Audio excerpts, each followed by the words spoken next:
Astaghfirullah. Bismillahirrahmanirrahim. Assalamualaikum warahmatullahi wabarakatuh.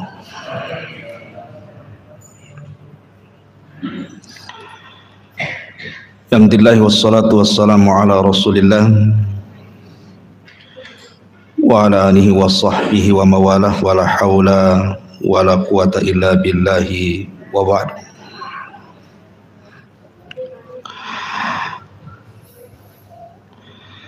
Baik, kita lanjutkan kajian kita, masih membahas tafsir dari surah Al-Baqarah, dan kita masuk pada ayat ke-65. A'udzubillahi minasyaitonirrajim. Bismillahirrahmanirrahim. Wa laqad alimtumul ladzina tadaw minkum fis sabti faqulna lahum kunu qiradatan khasi'in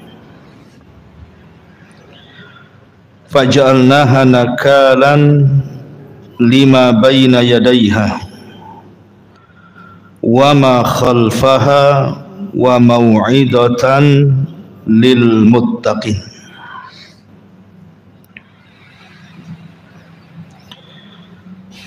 Dan sungguh kamu telah mengetahui orang-orang yang melakukan pelanggaran di antara kamu pada hari Sabtu. Lalu kami katakan kepada mereka, jadilah kalian kera-kera yang dihinakan. Maka kami jadikan yang demikian itu peringatan bagi orang-orang pada masa terjadinya peristiwa itu, dan bagi mereka yang akan datang, dan tentunya peringatan bagi hamba-hamba Allah yang bertakwa. Surah Al-Baqarah ayat 65 sampai 66 ini berkisah tentang satu kisah yang menarik dan sering saya kisahkan, tentang kisah Ashab As-Sabti, kisah orang-orang yang melanggar dari kalangan Yahudi di hari Sabtu. Bagaimana kisahnya? Dan siapa yang melanggar di hari Sabtu ini? Apa pelanggarannya? Kenapa pula mereka sampai dikutuk menjadi kera? Apa penyebabnya? Dan apa pelajaran yang kita petik dari peristiwa Ashabus Sabti ini? Ma'asyiral muslimin yang dimuliakan Allah Subhanahu wa taala, ayat ini dicantumkan di dalam Al-Qur'anul Karim di beberapa surat dalam Al-Qur'an. Salah satunya surah Al-Baqarah, dan yang paling lengkap dalam surah Al-A'raf 163. Situ dijelaskan secara gamblang tentang pelanggaran orang-orang yang melanggar di hari Sabtu ini. Taib. Ashabus Sabti ini adalah sekelompok manusia yang tinggal di tepian lautan. Ada yang mengatakan mereka berada di Ailah. Ailah itu dekat Laut Kolzam, di dekat Laut Mati. Laut Mati, Bahrul Ahmar, Laut Merah, tempat ditenggelamkannya Fir'aun. Ada juga yang mengatakan mereka adalah sekelompok orang yang berada di Tabariyah. Ada juga yang mengatakan mereka sekelompok orang di Madian, antara Aila dan Tur. Ada juga yang mengatakan mereka orang-orang yang tinggal di tepian lautan di negeri Syam. Wallahu alam. Tidak jelas karena Al-Quran sendiri tidak menyebutkan tempatnya. Ini kan perkiraan ahli tafsir. Adapun yang dimaksud orang-orang di sini adalah mereka orang-orang Yahudi. Orang-orang Yahudi yang hidup di tepian pantai. Mungkin kalau di Batam ini kayak di Tanjung Riau gitu ya. Atau kayak di Tanjung Uncang gitu ya. Pokoknya yang di dekat-dekat pantai lah ya. Jadi ada sekelompok Yahudi di situ. Mereka bermukim yang keseharian mereka mencari ikan. Pada masa siapa peristiwa ini berlangsung? Kita tahu bahwa mereka adalah Yahudi Bani Israel, artinya masih pengikut Nabi Musa alaihi salam. Sebagian para ulama mengatakan seperti Al-Imam At-Tabari bahwa peristiwa ini terjadi di zaman Nabi Dawud alaihi salam. Peristiwa ini terjadi di zaman Nabi Dawud alaihi salam. Jadi orang-orang Yahudi, kita tahu bahwa hari sakral mereka itu adalah hari Sabtu. Orang-orang Ibriyah ataupun dalam bahasa Ibriyah, Sabtu ini dari kalimat Syabat. Syabat itu menurut bahasa Ibriyah itu artinya al-qat'u, seseorang terhenti. Terhenti dari apa? Qat'ul amal. Terhenti dari aktivitas. Tidak boleh di hari Sabtu itu mereka melakukan aktivitas. Makanya diambil dari bahasa Ibriyah Syabat menjadi Sabat. Bahasa kitanya Sabtu. Lah karena mereka menjadikan hari Sabtu itu adalah hari ar-rahah, hari istirahat mereka, tidak boleh ada aktivitas. Makanya mereka sangat mengagungkan hari Sabtu. Apalagi itu adalah wasiat dari wasiat yang 10 yang diwasiatkan Nabi Musa alaihi salam. Mereka salah satunya harus mengagungkan hari Sabtu dan beribadah. Fokus di hari Sabtu, tidak boleh ada aktivitas dunia. Sehingga bagi orang-orang Yahudi hari Sabtu itu hari istimewa bagi mereka. Sebagaimana Nasrani mengagungkan hari Ahad dan kita kaum muslimin mengagungkan hari Jumat. Tetapi hari Jumat itu hari pilihan Allah, bukan kita yang memilih. Berbeda dengan orang-orang Yahudi yang ditawari hari Jumat, mereka mengambil hari Sabtu. Orang Nasrani ditawari hari Jumat malah mengambil hari Ahad. Maka Islam ketika ditawari hari Jumat, sami'na wa ata'na. Karena itu pemberian Allah Subhanahu wa taala, sehingga Jumat menjadi hari sakral bagi kaum muslimin. Nah, hari Sabtu ini adalah hari yang sangat istimewa bagi orang-orang Yahudi, sehingga mereka dilarang tidak boleh melakukan aktivitas dunia. Jadi ada satu kisah di dalam surah Al-Baqarah yang kita akan kaji dan juga surah Al-A'raf ayat 163. Allah Subhanahu wa taala berfirman di sini, "Walaqad alimtumul ladzina i'tadaw minkum fi sabti." Dan sungguh kalian telah mengetahui orang-orang yang melakukan pelanggaran di antara kalian orang-orang Yahudi di hari Sabtu. Sebenarnya khitab ayat ini semakin jelas ketika kita membahas dalam surah Al-A'raf, di mana Nabi SAW ketika hijrah dari Mekah ke Madinah, kemudian orang-orang Yahudi banyak yang mengingkari kenabiannya setelah mereka tahu kebenaran, seperti Yahudi Bani Quraidah, Yahudi Bani Nadir, dan Yahudi Bani Qunaiqah. Maka Allah Subhanahu wa taala katakan kepada mereka dalam surah Al-A'raf itu, was'alhum ya Muhammad, tanya kepada mereka, tanya kepada orang-orang Yahudi Bani Nadir, tanya kepada orang-orang Yahudi Bani Quraidah, tanya kepada orang-orang Yahudi Bani Qunaiqah. Bertanya soal apa? Anil qaryatil lati kanat hadiratal bahri, tentang sebuah desa, sebuah daerah yang berada di tepian lautan.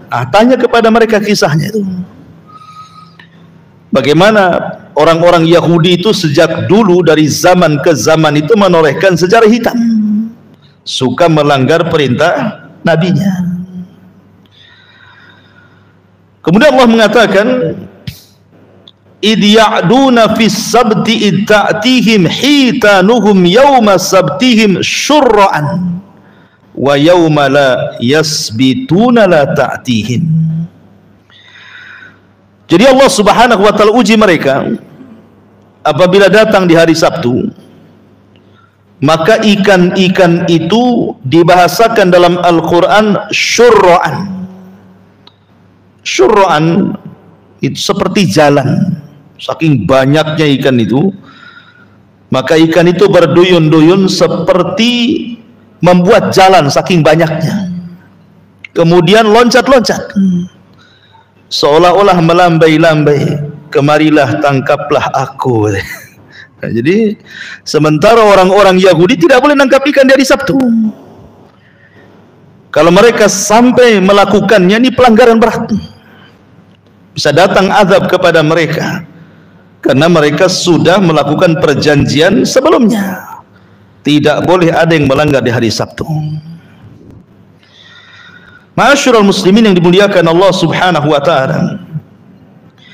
Tetapi namanya iblis, tentu iblis tidak akan tinggal diam, ikhwan. Sehingga iblis ini dalam menggoda manusia tentu tidak langsung ke pokok maksiat. Terkadang harus melewati marhalah demi marhalah, setapak demi setapak, setingkat demi setingkat. Dalam Al-Quran diistilahkan dengan khutuwat namanya. Allah Subhanahu wa taala mengatakan, wala tattabi'u syaitan wala tattabi'u khutuwatis syaitan innahu lakum aduwwum mubin.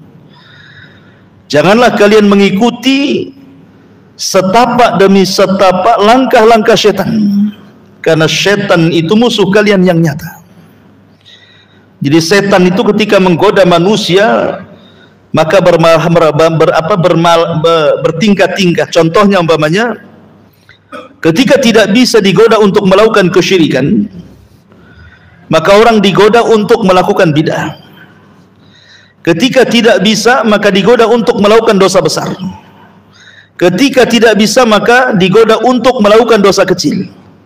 Ketika tidak bisa, maka dilakukan sesuatu yang tidak ada manfaat bagi hidupnya, walaupun tidak berdosa, karena itu bisa melalaikan ibadah. Seperti itulah syaitan menggoda Bani Adam.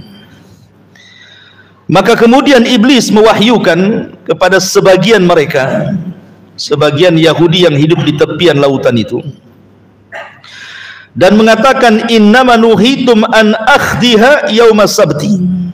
Kan yang dilarang itu mengambil ikan di hari Sabtu. Fattakhadhu al-hayyah. Kemudian hendaklah kalian jangan mengambil ikan dari Sabtu, tetapi pasanglah ikatan atau pasanglah jaring di hari Jumat, supaya ikan-ikan di hari Sabtu masuk, kemudian ambillah di hari Ahad. Artinya mereka tidak mengambil secara langsung ikan di hari Sabtu. Mungkin kalau bahasa kita antum tahu bubu ya. Apa bubu ya? Yang untuk nangkap ikan itu yang besar, kecil ngerucut gitu ya. Kalau ikan masuk itu tidak bisa keluar. Ya. Apa bahasanya? Bubu. Ya memang bubu. Apa lagi? Iya. Iya. Ya, semacam itulah ya. Jadi diletakkan di hari Jumat itu mereka sudah meletakkan tuh. Jadi ketika ikan masuk kan nggak bisa keluar. Lah ikan-ikan di hari Sabtu itu masuk ke bubu itu, kemudian ngambil di hari Ahad. Jadi kan mereka tidak mengambil langsung dari Sabtu. Itulah mereka membuat khilah. Makanya kenapa Nabi SAW mengatakan la tartakibu martakabal yahud fatastahillu maharimallah bi adna khiyali. Kata Nabi SAW, janganlah kalian melakukan hal-hal yang pernah dilakukan orang-orang Yahudi, sehingga mereka pun kemudian berusaha untuk melanggar keharaman Allah dengan cara membuat khiyal, membuat makar. Jadi mereka hendak menipu Allah dan orang-orang yang beriman dengan makar mereka. Mereka hendak membuat makar dengan meletakkan bubu di hari Jumat, untuk ikan di hari Sabtu diangkatnya hari Ahad. Begitulah mereka hendak menipu Allah dan Rasulnya. Ma'asyiral muslimin yang dimuliakan Allah Subhanahu wa ta'ala, setelah kemudian syaitan berhasil memberikan was-was kepada sebagian mereka, akhirnya kemudian salah seorang di antara mereka ada yang mencoba melanggar di hari Sabtu. Kemudian mereka sudah mendekati sore hari Jumat, ketika sebelum terbenam matahari, mereka pun meletakkan jala untuk ikan di malam Sabtu. Kemudian setelah Sabtu sorenya, setelah terbenam matahari, maka orang ini kemudian mengambil bubunya, kemudian dapat ikan banyak. Kemudian di malam Ahad pun orang ini kemudian berpesta dengan cara membakar ikan itu.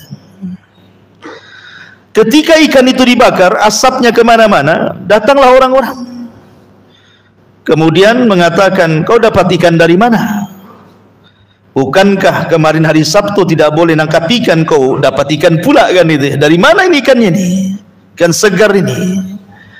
Kemudian dia bercerita seperti itu. Aku tidak mengambil ikan dari Sabtu. Aku hanya taruh di hari Jumat, panennya hari Ahad. Akhirnya kemudian kawannya mulai tertarik, kemudian ikut satu persatu. Ketika ikut satu persatu itulah makin banyak, akhirnya kemudian jumlah mereka yang melanggar itu, yang melanggar ikan di hari Sabtu itu sampai 70.000. Anda bisa bayangkan, sampai 70.000 orang-orang yang terlibat dalam penangkapan ikan di hari Sabtu itu kan bukan sedikit jumlah itu. Sementara orang yang diam, yang tidak mau mengingkari penangkapan ikan di hari Sabtu itu, ada yang makan kan cuma 12.000. Kemudian yang berusaha untuk mengingkari kemungkaran ada sekitar 12.000. 70.000 yang bermaksiat, 12.000 yang melarang gitu ya. Kemudian sekitar 7.000 orang yang membiarkan. Wallahu a'lam. Tapi jumlah ini kan dari kalangan ahli tafsir, tidak ada dalilnya. Ini kan cerita Israiliyat, kadang-kadang dicantumkan di sini hanya untuk menghiasi kisah saja. Ya. Ma'asyiral muslimin yang dimuliakan Allah Azza wa Jalla, pertanyaannya, kenapa kemudian di hari Senin, Ahad, Senin, Selasa, Rabu, Kamis, Jumat ikan itu hilang di lautan? Jadi mereka itu nyari ikan susah. Bukan tidak dapat ikan, agak sulit ikannya. Tetapi ketika kemudian di hari Sabtu muncul pula ikan itu. Bahkan Allah membahasakan dengan syurro'an. Syurro'an itu seperti membuat jalan, saking banyaknya gitu ya. Jadi kalau ikan datang dengan koloninya itu, dengan rombongannya, dengan gengnya itu kayak jalan gitu ya. Nampak dari tepian itu. Boleh jadi kenapa ikan itu muncul di hari Sabtu dan tidak muncul di hari yang lain? Boleh jadi insting ikan itu karena di hari Sabtu tidak ada yang mengejarnya gitu ya. Tidak ada nelayan yang turun. Makanya secara insting ikan tidak membahayakan bagi mereka. Mereka muncul di hari ketika tidak ada orang yang nelayan. Atau memang Allah Subhanahu wa taala menjadikan ikan muncul di hari Sabtu itu dalam rangka ikhtibar, dalam rangka ujian. Allah sedang menguji keimanan dan kesabaran Bani Israel. Orang-orang Yahudi diuji nih. Di depan mereka dunia, apa mereka mau sabar dan tetap menghargai hari Sabtu ataukah mereka tidak sabar? Akhirnya kemudian setelah beberapa orang yang tadi menangkap ikan, membakarnya, kemudian diikuti 1, 2, akhirnya kemudian tangkapan mereka makin banyak, akhirnya kemudian ekonomi mereka meningkat, lambat laun satu persatu mereka kemudian ikut terlibat melanggar di hari Sabtu. Ketika mereka melakukan khilaf seperti itu, maksudnya melakukan penipuan kepada Allah dan orang yang beriman seperti itu, tidak ada azab. Tidak ada azab sama sekali. Tidak tampak tanda-tanda mereka diazab. Akhirnya sebagian mereka memberanikan diri untuk langsung mengambil ikan dari Sabtu. Sudah enggak masang-masang jaring hari Jumat, untuk ikan hari Sabtu diangkatnya di Ahad lagi, tidak. Langsung nyemplung dari Sabtu. Ya, sudah main tanggung gitu ya. Bahasanya, ngapain kita pasang-pasang jaring di hari Jumat? Langsung aja di Sabtu katanya. Lah ketika kemudian betul-betul mereka nyemplung dari Sabtu dan jumlah mereka semakin hari semakin banyak, apalagi sebagian mereka menikmati hasilnya, kemudian pasar-pasar pun ramai, ekonomi mereka juga meningkat, sampai jumlah mereka makin banyak sampai 70% Yahudi yang ada di tepian itu terjerumus kepada maksiat, mengambil ikan di hari sakral, hari Sabtu. Dari sini manusia mulai terbagi menjadi 3. Manusia terbagi menjadi 3. Yang pertama, yang 70.000 itu memang mereka bermaksiat kepada Allah. Mereka mengambil ikan betul-betul di hari Sabtu. Dan mereka adalah kaum yang akan diazab oleh Allah Subhanahu wa taala. Karena mereka sudah melanggar perjanjian di mana mereka tidak boleh mengambil sedikit pun ikan di hari Sabtu. Karena mereka sudah melanggar hari suci bagi orang-orang Yahudi. Kemudian kelompok yang kedua betul-betul melarang mereka dengan sangat-sangat keras. Dan mereka betul-betul mengancam, awas saja akan turun azab kepada kalian kalau tetap kalian seperti itu. Dan itu jumlahnya sekitar 12.000 orang. 12.000 orang melawan 70.000. Kemudian ada juga orang-orang yang mereka membiarkan tidak melarang orang yang mengambil ikan di hari Sabtu, tetapi juga salahnya orang ini menyalahkan orang yang melarang. Sekitar 7.000-an itu orang-orang ini justru melarang orang yang melarang dan mengatakan, sudahlah ngapain kalian larang-larang, biarkan saja mereka itu kaum yang diazab katanya. Sibuk kali kalian, kepo kalian, udah nggak usah, biarin saja katanya. Jadi manusia terbagi menjadi 3. Kelompok yang pertama yang mengambil ikan di hari Sabtu. Kelompok yang kedua yang melarang mengambil ikan di hari Sabtu. Kelompok yang ketiga melarang orang yang melarang mengambil ikan di hari Sabtu. Dan subhanallah ikhwan, rupanya kalau kita praktekkan di masyarakat itu kurang lebih orang itu seperti ini. Coba perhatikan di masyarakat kita kan, ada pelaku maksiat, ya kan? Di masyarakat kan banyak pelaku maksiat. Ada orang-orang yang tidak suka maksiat. Namanya tetangga minum khamar, main musik kencang-kencang, ya, pacaran, berzina, naudzubillah, mabok di situ.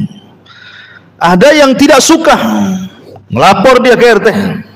Pak RT tolonglah itu orang itu, aduh ganggu sekali tetangga itu.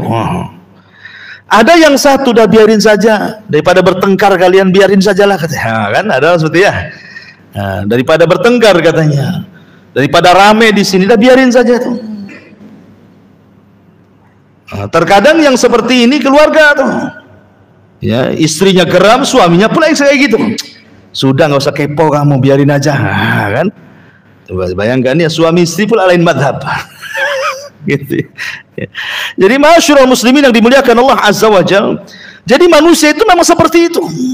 Ada yang bermaksiat, ada yang kemudian melarang orang bermaksiat, ada orang yang nggak setuju orang yang melarang bermaksiat, walaupun dia tidak bermaksiat. Seperti di sini kisah Sabu Sabti ini. Jadi ada orang-orang yang terlibat mencari ikan dari Sabtu dan mereka kaum yang akan diadab sebanyak 70.000. Ada orang-orang yang keras, ngapain kalian cari ikan dari Sabtu, ini hari sakral, adab turun kepada kalian. Satu kelompok pula melarang kepada orang yang bilang, biarin, tidak usah dilarang, kepo kali kalian, nanti mereka akan diadab sendiri.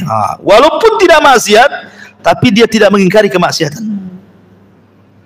Masyarul muslimin yang dimuliakan Allah Azza wa Jalla, ketika seperti itu, maka orang-orang yang berpegang teguh dengan syariat nabinya, kepada wasiat-wasiat para nabinya, akhirnya kemudian menyingkir, tidak mau bergaul dengan ahli maksiat. Harusnya seperti itu.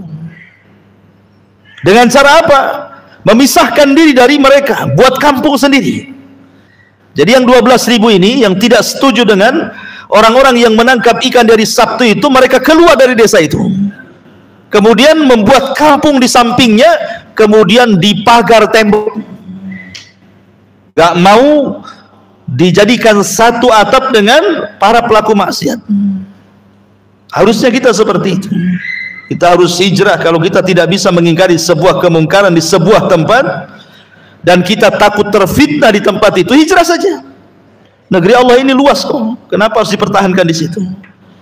Kalau di sebuah, antum tinggal di sebuah perumahan, rusak tempatnya gitu ya, banyak penyelisihan sunnah Nabi SAW, dan antum tidak bisa mengingkari. Lambat laun pula antum tertarik, takut terkena fitnah, pindahlah, jual rumah, cari perumahan yang lain. Ya, walaupun memang secara pahala orang yang bersabar di tengah-tengah fitnah tentu lebih besar pahalanya kan. Tetapi istiqomah itu berharga, dan istiqomah itu hanya bisa dilakukan di lingkungan yang sama-sama sudah baik, ya kan?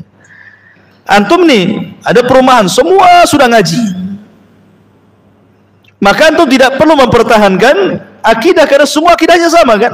Paling antum istiqomah saja, bawa anak istri antum supaya tetap seperti antum akidahnya kan. Tapi kalau antum di perumahan yang hanya antum saja menegakkan kebenaran, yang lain menegakkan kebatilan, akan sulit. Walaupun mungkin pahalanya lebih besar kan itu kan. Tapi kalau tidak kuat-kuat akidah, boleh jadi antum terseret di situ. Makanya kemudian As-Sabu Sabti ini memisahkan diri namu, dibuatnya tembok tinggi-tinggi dia. Berlepas diri dari para pelaku maksiat, penangkap ikan di hari Sabtu ini. Masyarul muslimin yang dimuliakan Allah Subhanahu wa taala, setelah kemudian terpisahkan mana orang-orang yang beriman, mana orang-orang yang kufur, orang-orang yang melarang kepada orang yang melarang mengambil ikan di hari Sabtu, mereka tetap tinggal di situ bersama orang-orang penangkap ikan di hari Sabtu itu. Mereka tidak ikut maksiat, tapi mereka tinggal di situ. Sehingga di sini ada dua kubu gitu ya. Ada kubu yang memang betul-betul melarang kemungkaran, menegakkan kebenaran, mereka sebelah sini di tembok, gitu ya. Yang sebelah sininya para penangkap ikan dari Sabtu dan orang-orang yang membiarkan. Masyarul muslimin yang dimuliakan Allah Azza wa Jalla, mereka sudah diperingatkan bahwa mereka akan diberikan azab oleh Allah Subhanahu wa taala jika melakukan setiap pelanggaran yang diwasiatkan kepada mereka. Ingat perjanjian zaman Bani Israel sebelumnya ketika hendak ditimpakan di atas kepala mereka bukit Tur kan. Apa kata Nabi Musa? Khudu bikuah, ambil dengan betul-betul Taurat ini, kalau tidak Allah akan azab kalian. Jadi sebelumnya mereka itu sudah terikat janji tuh dengan Taurat. Tapi memang Bani Israel itu sudah tidak takut dengan Allah sebagian mereka. Ya tidak semua, sebagian mereka juga beriman gitu ya. Tapi kebanyakan mereka degil dan suka melanggar syariat Allah Subhanahu wa taala. Nah, sebab itulah ketika lama masa pun berlalu, zaman pun berlalu, tiba-tiba azab Allah Subhanahu wa taala turun kepada mereka. Apa yang terjadi? Allah Subhanahu wa taala berfirman, "Walaqad alimtumul ladzina i'tadaw minkum fi sabti faqulna lahum kunu qiradatan khasiin." Dan sungguh kalian sudah tahu orang-orang yang melanggar di antara kalian pada hari Sabtu, maka kami katakan kepada mereka, jadilah kalian qiradatan khasiin, kera-kera yang dihinakan, monyet-monyet yang dihinakan. Apa ya bahasa lainnya? Sejauhnya apa monyet? Beruk kalau bahasa Sundanya. Beruk-beruk gitu. Jadi mereka kemudian dihinakan. Ada yang mengatakan bahwa mereka dibentuk dalam dua binatang. Satu dijadikan kera dan satu dijadikan babi. Jadi mereka ada yang dijadikan kera, ada yang dijadikan babi. Ada yang mengatakan yang tua-tuanya dijadikan babi, yang muda-mudanya dijadikan kera gitu ya. Atau terbalik gitu ya. Ada yang mengatakan bahwa yang mengambil ikan di hari Sabtu itu, maka mereka dikutuk menjadi kera. Dan orang-orang yang melarang kepada orang yang melarang mengambil ikan dari Sabtu dijadikan babi. Jadi dua-duanya diazab. Makanya kenapa Allah Subhanahu wa taala berfirman dalam surah Al-Anfal, wala tahsabanna alladzina wala tahsabanna, bukan, wattaqu fitnatan la tusibanna alladzina zalamu minkum khassa. Takutlah kalian kepada fitnah, kalau sudah turun itu bukan hanya menimpa kepada orang-orang zalim saja, tetapi orang-orang baik yang membiarkan kezaliman pun kena imbasnya. Kalau kita diam, tidak mengingkari sebuah kemungkaran, hakikatnya kita sama dengan mereka. Ketika turun azab, bukan hanya mereka saja yang kena, yang diam pun ikut kena gitu maksudnya. Walaupun tidak melakukan kemungkaran, seperti kasusnya di sini. Ya. Orang-orang yang melanggar hari Sabtu sudah jelas mereka jadi kera gitu ya. Lah orang-orang yang kemudian tidak mengambil ikan, tetapi melarang kepada orang yang melarang mengambil ikan dari Sabtu dan mengatakan biarkan sajalah mereka kaum diazab, justru mereka yang diazab. Nah, dari sini kita tidak boleh diam dari kemungkaran. Kita harus bersuara dari kemungkaran, bukan hanya pandai mengajak manusia kepada kebaikan, cegah juga kemungkarannya. Karena kalau mengajak manusia kepada kebaikan, senang saja, nggak akan dibenci orang. Biasanya orang itu kalau mulai dibenci itu kalau sudah mengingkari sebuah kemungkaran. Kalau sudah akidah menyimpang kemudian diluruskan, sunnah menyimpang diluruskan, baru orang itu emosi itu. Tapi kalau ngajak kayak sholat, itu senang aja orang. Ya. Makanya kenapa agak berat kita al-amru bil ma'ruf wan nahyu anil munkar ini. Tetapi faedah biasa bisa mencegah adab turun. Jadi ketika Allah Subhanahu wa taala kemudian kutuk mereka, ada yang menjadi kera, ada yang menjadi babi ini, tiba-tiba senyap. Tidak ada suara orang. Biasanya di pasar itu rame gitu ya, tawar-tawaran, cekakak-cekikik, macam-macam ya. Jadi orang-orang di balik tembok, orang-orang yang beriman ini pusing nih. Kok nggak ada orang ya? Biasa rame ya, kenapa ya gitu ya? Senyap dari pagi sampai sore, besoknya lagi senyap. Ini orang-orang pada kemana ini? Karena mereka kan di balik tembok, masalahnya kan nggak tahu gitu orang-orang yang beriman tuh. Akhirnya kemudian mereka penasaran. Cobalah kemudian dilihat, kenapa kok sepi di balik tembok, biasanya orang rame, ketawa-ketawa. Ketika kemudian satu orang disuruh mengintip di balik gerbang, rupanya memang tidak ada orang sama sekali. Satu manusia pun tak ada. Akhirnya orang-orang yang beriman berkumpul semua, ada apa ini? Kemana manusia ini? Manusia sebanyak itu 70.000 kok nggak ada gitu ya.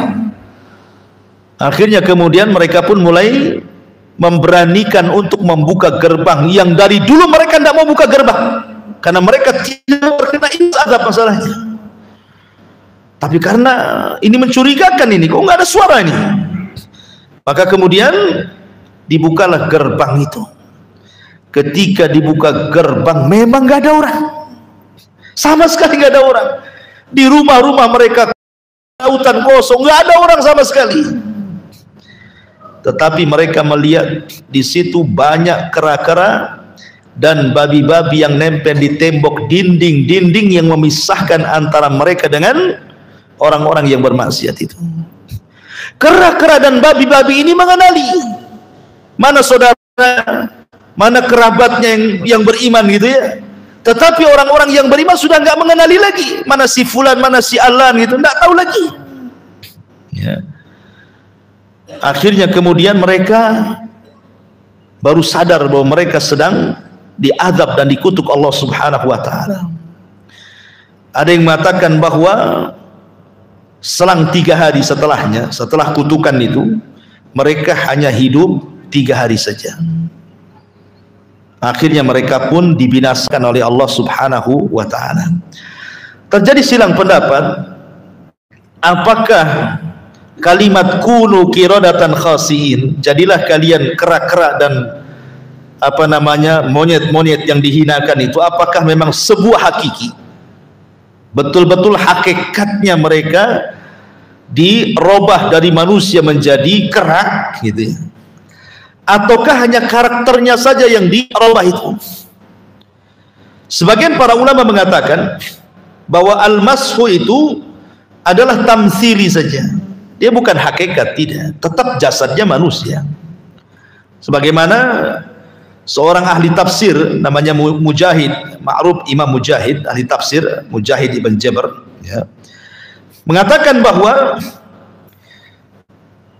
annal masha lam yakun hakikiyan walam yatahaqqaq al-mashu jasmani, bahwa perubahan di dalam Al-Quran mereka jadi kera itu bukan secara hakikat, tetapi hanya sekedar maknanya saja. Karakter mereka jadi kera, seperti tidak berakal, hilang akalnya, seperti binatang ya, seperti binatang.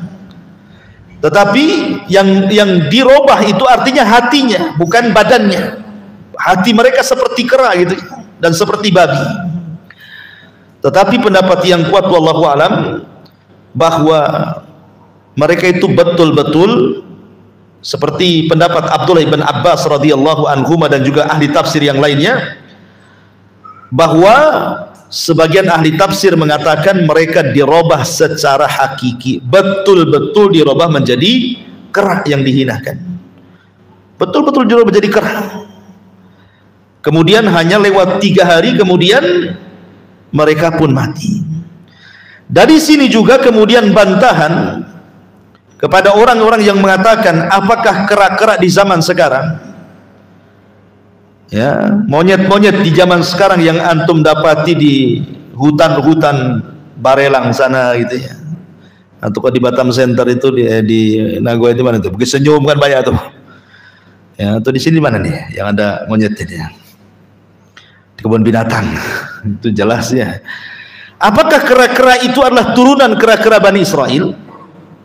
Artinya kera-kera yang dikutuk oleh Allah, orang-orang yang dikutuk jadi kera itu akhirnya mereka pun tanasul, nikah kemudian punya anak, akhirnya keturunannya menjadi kera-kera hari ini gitu ya. Ataukah terputus bahwa kera hari ini bukan kera yang ada di zaman Bani Israel? Maka para ulama menjawab bahwa kera di zaman Bani Israel, kera kutukan itu, mereka tidak sampai hidup lebih dari 3 hari. Artinya kalau tidak hidup lebih dari 3 hari mereka tidak tanasul, mereka tidak berkembang biak, artinya berhenti sampai di situ ya. Adapun kera-kera di zaman sekarang bukan kera-kera Yahudi ya, bukan turunan Yahudi gitu ya. Nah, kalau turunan Yahudi jewer aja lah kera dasar Yahudi gitu. Jadi itu ya kera-kera lain, bukan kera-kera yang ada di zaman Yahudi. Dan ini juga mematahkan teori Darwin gitu ya. Ma'asyiral muslimin yang dimuliakan Allah Azza wa Jalla, lah setelah kemudian 3 hari mereka binasa, maka Allah Subhanahu wa taala katakan faja'alnaha nakalan lima baina yadayha wa ma khalfaha wa mau'izatan lil muttaqin. Maka kami jadikan peristiwa itu sebuah pelajaran besar bagi umat di zamannya, di zaman peristiwa itu berlaku, atau zaman setelahnya seperti kita hari ini. Dan ini juga menjadi ibrah, pelajaran besar bagi orang-orang yang bertakwa, bahwa setiap pelanggaran terhadap hukum-hukum Allah Subhanahu wa taala, lambat laun pasti akan datang azab yang pernah Allah Subhanahu wa taala azab sebelumnya kaum-kaum sebelum kita. Pertanyaannya, mungkinkah di zaman setelah diutusnya Rasul akan terjadi lagi al-maskhu, di mana Allah Subhanahu wa taala merubah sebagai azab manusia menjadi kera seperti yang terjadi di zaman Bani Israel, di mana Allah mengutuk orang jadi kera betulan? Apa mungkin terjadi kepada umat Islam? Sebagian para ulama mengatakan bahwa kalau itu maksudnya dalam skala besar, ini kan skala besar ya, skala kampung gitu ya, 70.000 orang jadi kera gitu ya, maka itu tidak mungkin terjadi. Tetapi kalau skala afrod, individu-individu, bisa saja terjadi. Ya, bisa saja terjadi kalau itu diarahkan kepada individu-individu. Tapi kalau skala besar, kampung, daerah, nggak mungkin terjadi.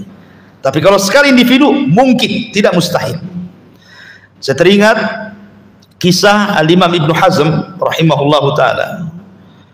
Ketika di zamannya ada orang yang tidak yakin dengan hadis Nabi SAW, barang siapa yang mengangkat kepalanya sebelum imam dalam sujud atau ruku, maka dikhawatirkan kepalanya akan dirubah dengan kepala keledai. Dan itu riwayat itu. Orang ini mau coba-coba hadis itu, nggak mungkin. Masa kepala saya dirubah jadi kepala kedelai keledai gitu ya.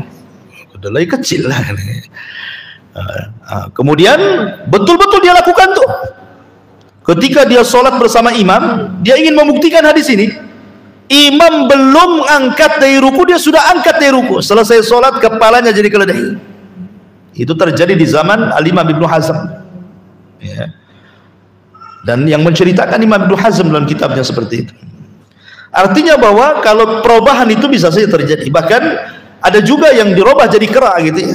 Ketika saya salah satu lupa kisahnya, menjelaskan tentang apa, salah satu masyayikh di YouTube itu tentang mungkinkah orang dirubah menjadi kera bagi umat Islam, kemudian mencontohkan mungkin, tetapi hanya skala pribadi-pribadi, bukan kelompok-kelompok seperti yang terjadi di zaman Bani Israel. Intinya bahwa di sini ada pelajaran besar bagi kita yang mendengar kisah ini, karena namanya kisah ikhwan, bukan hanya didengar menjadi dongeng saja, tidak, tetapi ada ibrah dan pelajaran. Kisah dalam Quran itu tidak ada yang sia-sia, tidak ada, semua ada manfaatnya.